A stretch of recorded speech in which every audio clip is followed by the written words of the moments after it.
Oh, okay. So I have some questions for you today. The first one, you want to introduce yourselves to us? I'm Katie Choi. I'm 14 and I'm her little sister. So Katie doesn't technically fall under Gen Alpha. I could not get my hands on an 11-year-old, so we are making do. But I think she's basically a baby in my eyes. So the first question I have for you is, what did you want to do, or what do you want to do? What do you want to be when you get old, or what do you want to do? Be when I'm older. What do you want to be when you're older? Low-key, I want to be an influencer because I think that's a very easy job and I feel like it'd be very fun. Do you Yeah. feel like that would be supported by your parents or your mentor? I think if I did go famous, my parents would love it. But they want me to be doctors if I don't go famous. So you just answered my second question, which is do you think there's a pressure to choose a specific career path? Yeah, I think my mom especially wants me to go into like something art related because she thinks that's like the best skill I have. And can you tell me about your cultural background and how you think it's influenced your identity? I actually wrote a paper about this like Oh, yesterday.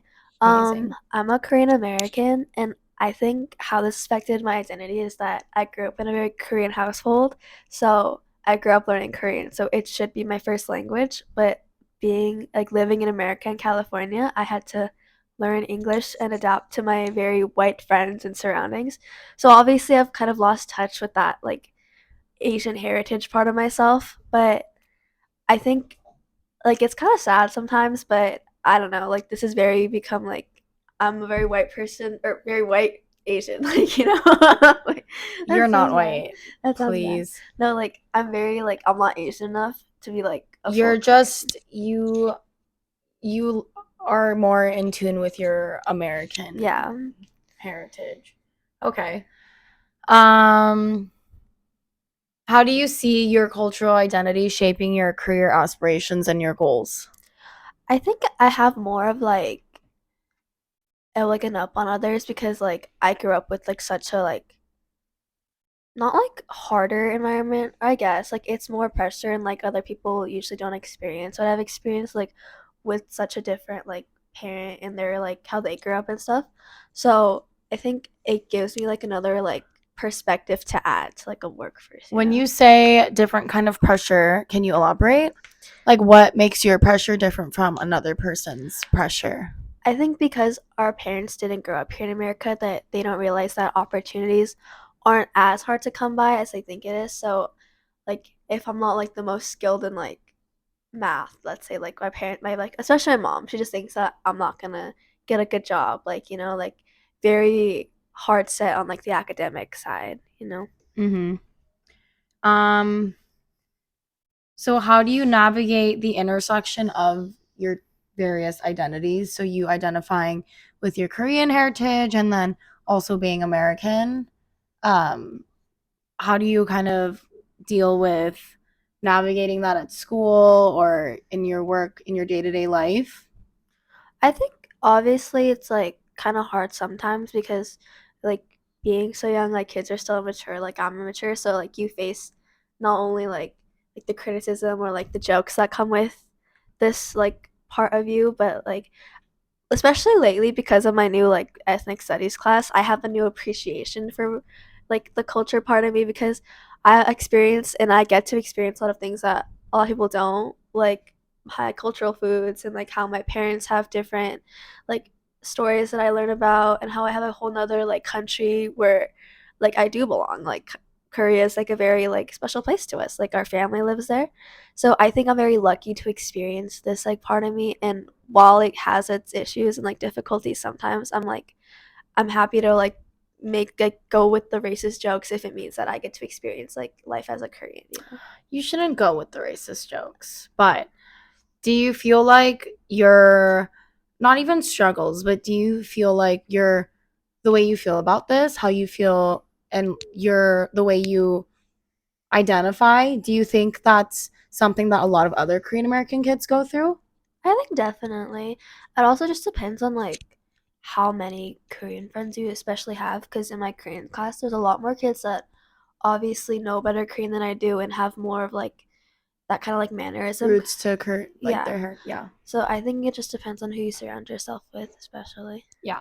I mean, a lot of it is environmental. Hmm. Um, have you experienced any conflicts or any tensions related to these cultural expectations or values within our family? And if so, how did you kind of get through it? I think my biggest issue that I face is like our language barrier, Mm-hmm. because like I said, like learning English, I forgot a lot of my Korean, and because I only practice Korean with my family, it's like it's kind of hard to know like a lot of words that aren't just like basic like terminology and stuff. So I think the way I get past it, or like at least try, is like I use like kind of context clues. Like if I know all the words around it, I can usually assume what the word is, or I'll just ask. And like if I can't get something across, like I'll either ask like my sister, or like I'll ask my mom like what the word means in Korean to try and like make it a little bit easier. Mm-hmm. Um, so you've already described your cultural identity or where you feel like you stand within that.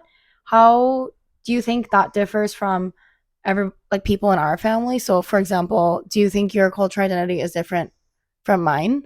Um, I would say yeah, because you're obviously like better at Korean than I am, and like you have more of like a tighter bond with our parents. I think that also it's just like age difference and stuff because you are older than me. Mm-hmm. So maybe that'll be me in like a couple of years. But I think right now like it's just harder for me to like like just like communicate with like our family, especially like our family in Korea. I think that's the hardest part too. Mm-hmm. And I think it's just like terms of communication. Like it just makes me feel like I'm not like I don't know enough, or like you know. Yeah. Well, it's interesting because if you think about it, you and I have had the exact same environment growing up. You Hmm. know, I did have 10 years on you, and but what you're going through is essentially what I went through. Same environment, same kind of feeling like you have one foot in like that Korean heritage, that Korean culture, and then a foot in the other. And it's like you have roots to both sides, but you almost don't fully feel like you belong in either. Hmm. Like you're not Korean enough, but then you're also not white. You're not, but you are. That's how you identify. That's how I identified at least. And it can definitely be a very confusing thing as you get older or when you're young. And as you get older, I feel especially like I maybe a lot of like internalized racism almost like, oh, most of my friends don't look like me. I don't really speak Korean that much with my parents, that whole spiel. And then as you get older, well, also it's what you want to value too. Like you choose your values at the end of the day. For me, I feel like as I got older, I wanted to embrace that part of myself, and I like kind of wanted to hug that little girl me when I was a little girl. I wanted to hug that girl who felt embarrassed to like bring her lunch to school, which was all Korean food and it wasn't accepted back then. Like, now it's like everyone's eating kimchi and it's very normalized. But it was so different in elementary school. If I would bring like rice, even they'd be like, ew, what is that? Hmm. So definitely I feel like you and I have like blossomed from the same type of environment, but obviously the way we went about it is really similar, to be honest. But yeah, we're the same, but we're not at the same time. Um, can you share any specific cultural traditions or practices that you've adapted that are different from our family's norms? So maybe you should start with what are some like common cultural practices or norms you think we have at home, like something that only our family does, something that only Koreans would do, and then something that's different that's you. Mm.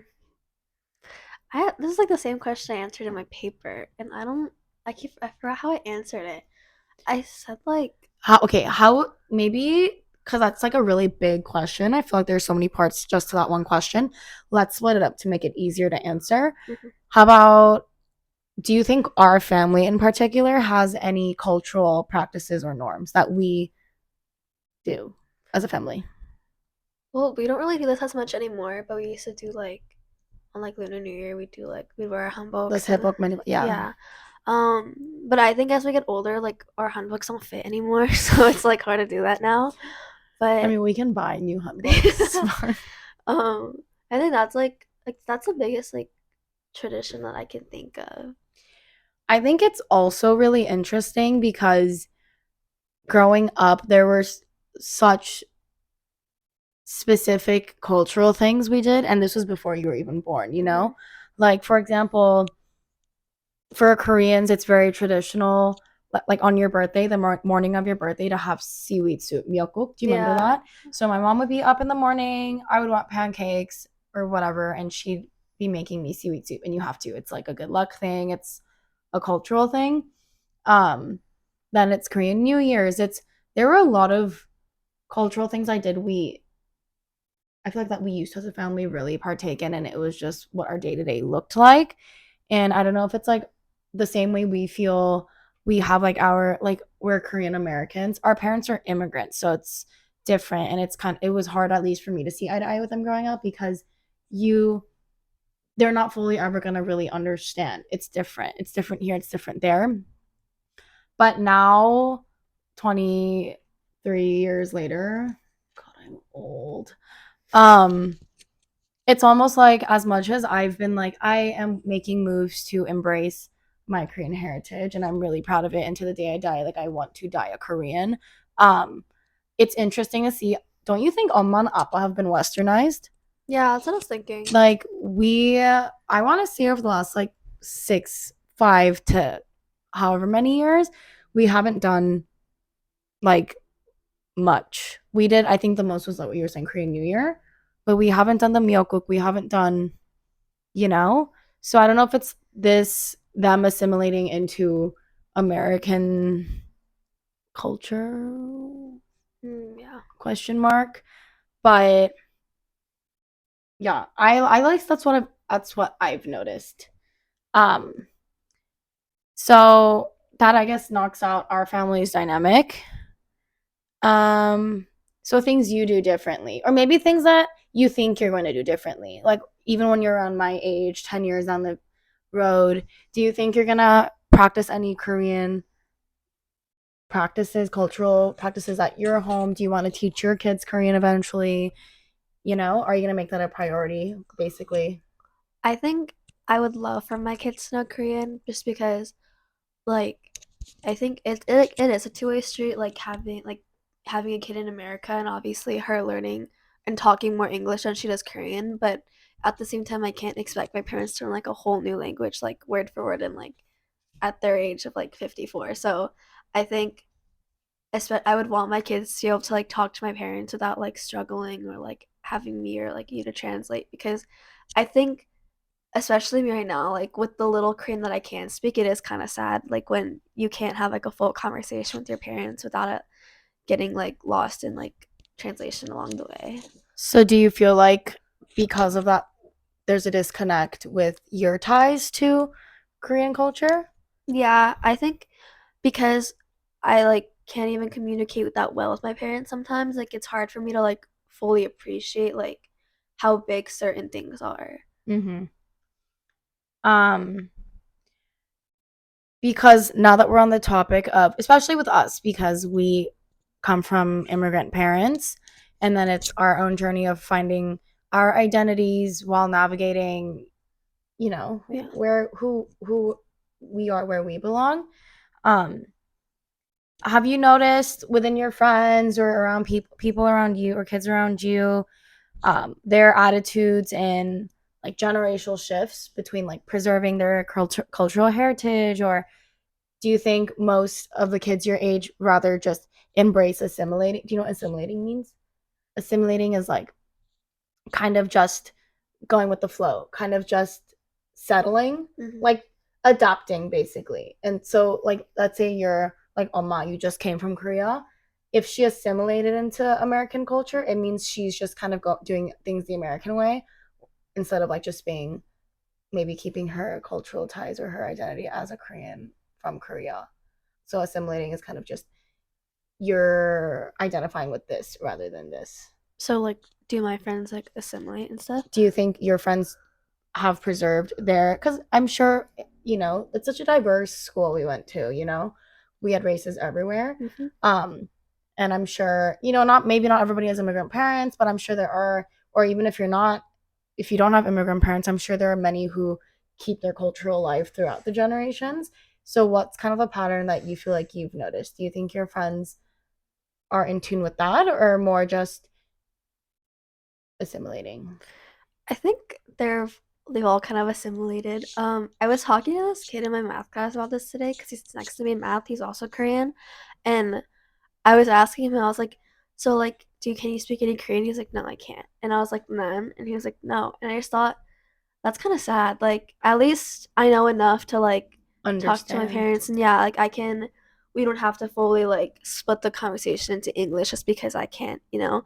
But he says that his parents have to talk to him in English, and the only thing he really does, like Korean culture wise, is just eat Korean food, which is like kind of like it's like a given if you're born with Korean parents, you know, like Oh that's yeah, Will Grub. but and like a lot of my friends, like most of them are white, I guess, but they don't really have like a culture to like, you know, like represent, or like they don't have any like customs that doesn't fall under like the American like category of like Christmas and like Thanksgiving. Yeah. And I just think that like none of them really have anything that's like like specific to their culture unless it's like food, you know. Mm-hmm. Okay, so now that we've gone, did George just fart? Did you hear that? I think he coughed. Oh. um, Now that we've kind of established, you know, your identity, let's talk about let's talk about your aspirations and how we kind of tapped into it in the beginning, and then I realized we should have maybe just started with where you identify first. But how do you, so tell me, what do you define as success? What success look like to you? I think success is being happy and having lots of money. Okay. I agree. Um, and what do you think maybe like mom's generation would say that? I think what Amma would say is like to have a very prestigious job, like a doctor or like a lawyer or something, where you do make lots of money, but you don't essentially like have to be happy for you to be successful. It's kind of just whatever looks the best on paper, Yeah. and yeah. Okay. Um, do you think that's still a common mentality most parents have right now? I think it depends on like what parent you ask. I think a lot of immigrant parents think that way, Yeah. and a lot of parents that were like born here or like have had parents that were born here and stuff, like there's like a very different way of thinking. I think Mm-hmm. like being happy and like a job is very like it's like kind of modern, you know. Yeah. Um,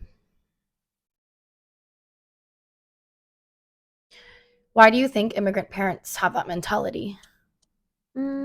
I think especially with our parents because Korea is so small and like everything is so limited, you either have to be the best or like you kind of don't get anything. Mm-hmm. So with every kid being so smart where they grow up, like you have to be the best, and like I think they're trying to like push that here too. Mm-hmm.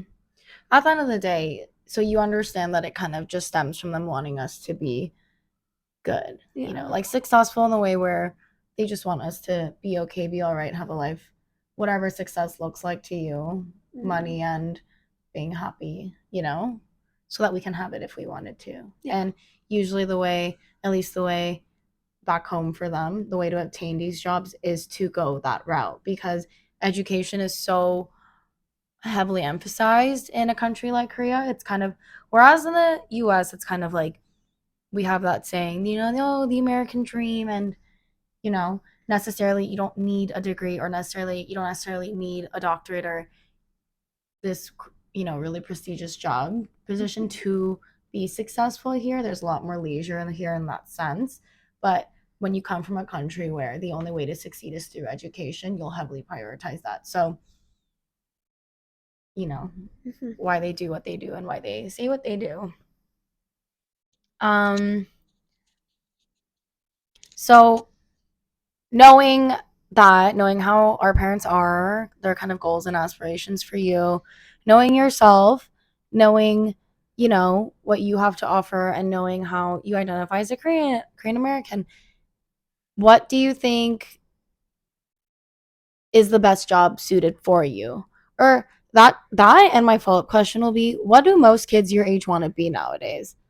Mm, I think what I want to be is probably, yeah, either an influencer, because I just think that like it's not only Truly, do that you think it's, it'll make you happy being an influencer? yeah, because I don't even think, not just because it's easy, but because it's like, or it's a very easy way to like spread like what you believe in and just like have like an impact on others and a way to like talk about what you're feeling without it, like, or you would get backlash necessarily, but like it's different between people like trying to talk to someone about it in person and like just being able to like record yourself in front of like a camera without having to like face it and be scared when you're talking, you know. Mm-hmm. And then I think a lot of kids now, yeah, they either want to be an influencer too, or like they still want to be doctors and lawyers. Like that hasn't like died. Like it's still a thing. Do you think because of this new wave of people wanting to achieve things without prioritizing education, right? Because you don't have to finish school to become an influencer, Yeah. right?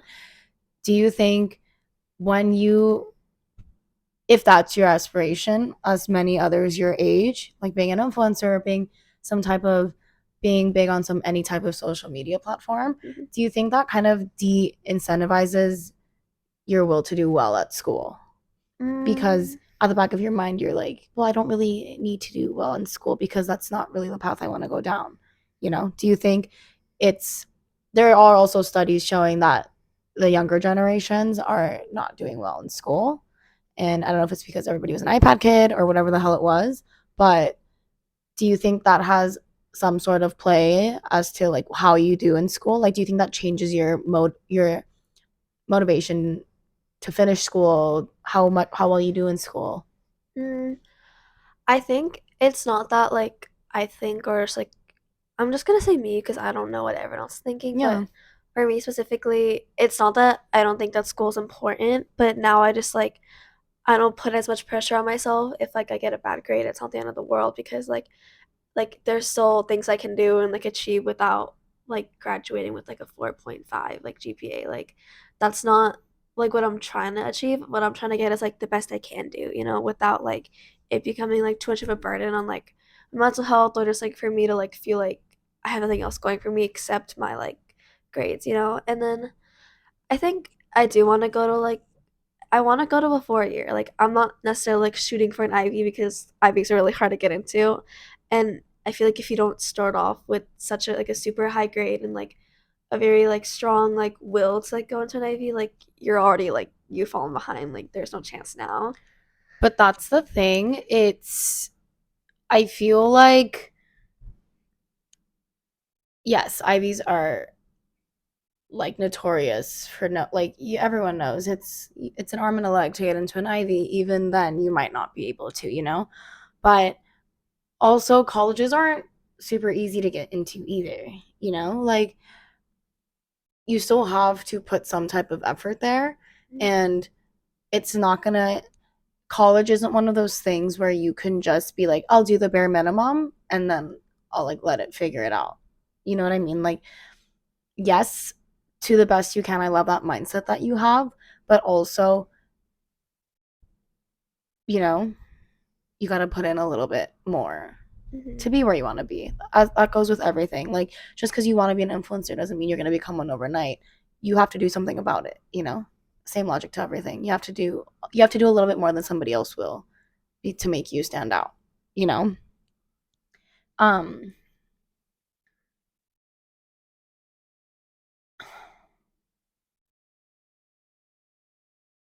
who is your biggest inspiration? I think I put you down for that question. Yeah, don't be weird. Did you? Yeah. Can you please state why? Double Um, mic for this. I said I said that my sister is the biggest inspiration because I think, especially growing up, like you've definitely had like the harder like set of parents. Like they were much harsher on her because she was like the first child and like you know like she didn't necessarily like. I'm not gonna say I don't have like not that I have spunk, but I'm just like a very like my generation now, or like we're in the same generation, but like still like the kids that are like the same age as me right now, like we grew up with a very different set of like mindsets that were like being installed. And I think because you didn't have that, it was way harder for you to grow up. What's the different mindset? Um, well, my parents now are like they're not as they're pretty easygoing on me now because she kind of paved the way. Like, um, I walked so she could run. you were definitely more like they're very hard on you with grades. Like with school, like school wise, like you didn't have any like free time. Like it was all just like school, you know. And I'm I appreciate that I get to have other like hobbies and like side quests that aren't just like Just revolving math. around Yeah. education. And I think the way they went about like especially if you weren't doing the best, like for whatever reason it is, they weren't very accepting of it or like understanding. And I think that they've kind of grown like learning from her that like a kid's grade like isn't always like perfect or like there's reason why it's not. So I think that's why, and I just like the way that you went about it because you're going to a good school now, and like you're very like you're on a good path, like you're doing very well for yourself, and I think it's very nice. I'm very proud. Thanks. My God, that's like the first nice thing you've said to me ever. Um, so because knowing, like I said, same but not the same, we have the same parents. We live in the same place we've always lived. You're going to the same high school I went to. How do you see, do you think you're gonna end up somewhere near like me, or what do you think? Or I where do you hope to be? well, I hope to be very far from California when I do eventually go to college, just because Yeah? I love California and I really do appreciate it. I love California. But I think it'd be such a shame to like live here my whole life and like not be able to experience like the world, especially like so young and like the perfect time for like me to be able to see other states and meet other people, you know? I think it's That's like what I said to you. I think it'd be such like a cool experience. It's also very scary, like being alone in like a strange But like that's the time country. to uproot everything and just Yeah. go. Like I couldn't do that now. I love that for you. I'm happy that you want that. Yeah, I want that for you. I don't want to be like 19 and like everyone's in college and I'm still seeing like the same kids like at my local Starbucks. I think that's like a nightmare. That was me for 2 years, so definitely understood there. Um, I think that's it. I think that wraps it up. We went almost 7 minutes, 8 minutes over. How did you feel about this interview? Do you feel like we bonded more, or was it things that we already knew about each other? I think we're like the same. I think it's nice that I was able to like it was a kind of fun experience for me to like talk about how I feel as like a kid and like my identity and The mics helped, huh? yeah, like the mics is cute. I don't know, but I feel like you already knew that like you're my biggest role model. Like I feel like I've told you that multiple times and I just think it's or I feel like especially for you, you learned more about me than like I learned about you, especially like the college and stuff. Cause like this isn't new for me. I talk to like kids in my class about this all the time because I talk too much. But It's like it's definitely things we've touched on and or like either really deeply gone into. But I love to hear. I get really emotional when you say things that like that I'm your role model and stuff because I want to be someone that you look at and you want to come to me for advice or someone that I can like I want to be like a sister that can be of use. Not in a way like that, but in a way where it's like I because me being an only child for 10 years, I never had someone to like lean on outside of my parents, and if you're fighting your parents, who are you supposed to lean on, you know? And I've always wanted that for myself, and not even if I was fighting them, just for advice. They're immigrants. They didn't know anything about FAFSA, how about apply to colleges, you know, the right ways to, I don't know, do high school. I don't know, join a sport, whatever it was. So I'm happy that I can be that person for you. And I just want the best for you. And I'm really proud of you. And I know you're going to go really far with being happy and making lots of money. oh, that's nice. Okay, well, thanks for joining my interview. I was happy to be here. Give her an A. Thank you. Okay. Bye.